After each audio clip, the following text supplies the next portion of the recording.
শুভ দুপুর বন্ধুরা তোমরা কেমন আছো? আশা করি সবাই ভালোই আছো। আমিও ভালোই আছি। ও রান্না হয়ে গেছে, সব কাজ হয়ে গেছে, একটু বসে রয়েছি।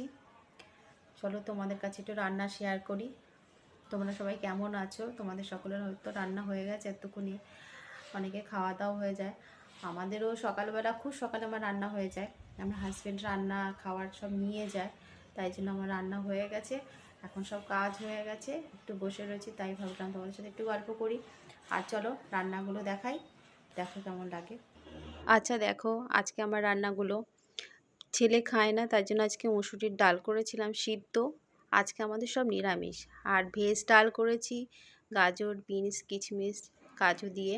ভেজ ডাল তোমরা কে কে ভালোবাসো? আমার বাড়িতে তো আমার হাজব্যান্ড মেয়ে খুব ভালোবাসে। আর ভেজ ডালের সাথে রয়েছে গন্ধরাজ লেবু। ডালের সাথে লেবু খেতে আমার খুব ভালো লাগে। আর রয়েছে পটল দিয়ে আলু দিয়ে ঝাল, পটল আলু দিয়ে তরকারি করেছি। আর করেছি জলপাই দিয়ে গুড় দিয়ে চাটনি, তাই জন্য কালারটা কত সুন্দর এসছে দেখো। যে কিন্তু কিন্তু ভীষণ টক হয়েছে, ভীষণ টক। অনেক মিষ্টি দিয়েছি, তাতেও টকটা কাটেনি। যাই হোক, তোমরা কে কীভাবে করো একটু জানিও তো।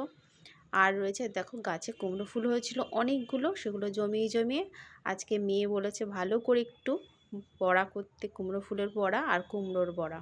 এই কুমড়ো ফুলের বড়া করে নিয়েছি। বন্ধুরা, আমার রান্নাগুলো সব কেমন হয়েছে অবশ্যই জানিও। আর চাটনির সাথে করেছিলাম একটু পাঁপড় ভাজা।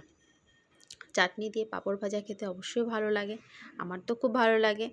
আমার ভিডিওটা কেমন লাগলো বন্ধুরা অবশ্যই জানিও। মিষ্টিটা বাদ পড়ে গেছে, রবিবার আজকে নিরামিষ দিন, সোমবার আমার নিরামিষ খেতে হয়, খাওয়া দাওয়া করি নিরামিষ। আচ্ছা বন্ধুরা, কেমন লাগলো রান্নাগুলো অবশ্যই জানিও। ভালো থেকো, সুস্থ থেকো, অনেক অনেক ভালো।